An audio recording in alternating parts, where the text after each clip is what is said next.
Transparency International accompanies the process actively. As an NGO, we are convinced that public awareness is one of the most important instruments to support the Convention's scope. Part of that is the publication of a progress report.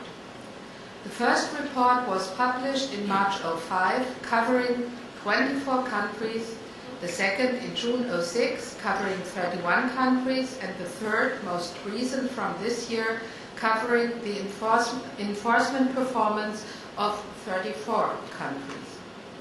Most major multinational companies have their headquarters in signatories of the Convention, and effective enforcement can significantly reduce the supply side of international corruption.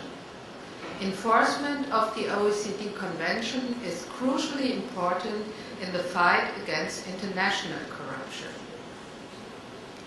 Convention at crossroads. This is the motto of our findings in the third progress report. As for the major results, the number of states with significant enforcement has increased from 8 in 2005, 12 in 2006, to 14 in 2007. However, there has been little or no enforcement in 20 signatory states. That shows a serious lack of commitment by over half of the signatories. As far as the major exporters are concerned, in 5 of the largest exporters, there is now significant enforcement: France, Germany, Italy, the US, and the Netherlands. The first 4 have prosecutions against major multinational companies. 3 other major exporters have no significant prosecutions: Japan, the UK, and Canada. This finding could question the success of the Convention.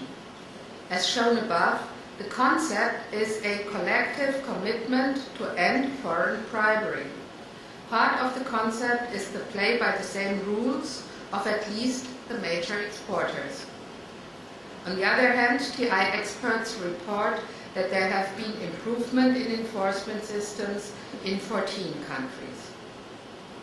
The most serious development unto the third report remains the BAE Systems case concerning the Al-Jamam project in the UK. The termination by the UK of the investigation of bribery allegations against BAE Systems on the Al-Jamam arms project in Saudi Arabia presents a serious threat to the Convention. The UK's assertion that national security concerns overrode the commitment to prosecute foreign bribery opens a dangerous loophole and might become prejudice to other signatories when investigations may offend powerful officials in important countries. The case concerns defense matters and reaches back to 1985, when British Aerospace, now BAE Systems, signed with approval of the UK government a 200 Tornado fighter contract plus related equipment and services over an $80 billion budget. The Al-Jamam project. Recently, a third significant deal has been agreed to in principle, but being held for the time being. A further $40 billion sale of Eurofighter aircraft is said to be involved. The press reported on a so-called slush fund established on behalf of BAE. BAE has all the while denied any wrongdoing. It was reported that over £1 billion British pounds was paid by BAE to a Saudi prince, with 3 million payments every quarter of a year for the last 10 years. In 2004, the British Serious Fraud Office started an investigation on suspected false accounting and illegal payments channeled through offshore companies by BAE to Saudi officials. On 14th of December 2006, the UK Attorney General informed the House of Lords that the director of the Serious Fraud Office had decided to discontinue its investigations into the affairs of BAE as far as they relate to the Al-Jamam project. The decision has been taken considering, I quote, the need to safeguard national and international security. This, ladies and gentlemen, this has raised widespread criticism, both in the UK and externally.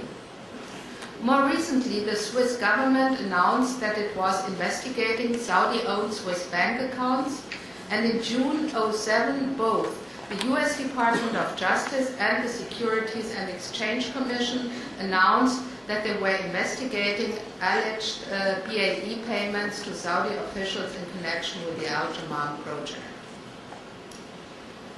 Besides the above-mentioned findings, the report includes further information, especially on multinational cases concerning net-based infrastructure sectors, oil and gas sector, the construction power generation, and telecommunication. It would be worth further scrutiny, which cannot be presented today. Let me now present the major recommendations of Transparency International as far as the third progress report is concerned. First, the follow-up process must be strengthened by a strong OECD monitoring program that has to be budgeted by the signatories. Country visits must be the major tool. Priority should be given to the largest exporters, including Japan, the United Kingdom, Canada, and the Netherlands.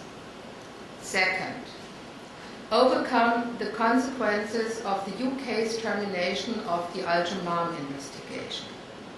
This is most important because it is the most horrifying threat according to the convention, the OECD convention, because of three reasons. First, the claim of the national security exception mitigates Article 5 of the convention and creates an open-ended loophole.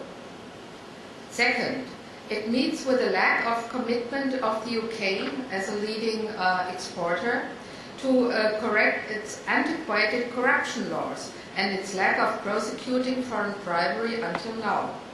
And third, the lack of political will to enforce the convention in other cases involving national champions and a large number of jobs maybe arise from the UK's interpretation. These attitudes and actions raise serious concerns which need to be overcome. TI sees in Article 5 a very broad scope. It does not include any explicit or implicit national security exception. However, the OECD must take steps to control the precedent effects on Article 5 of the Convention to avoid erosion of the legal concept. Third recommendation, public attention and civil society participation must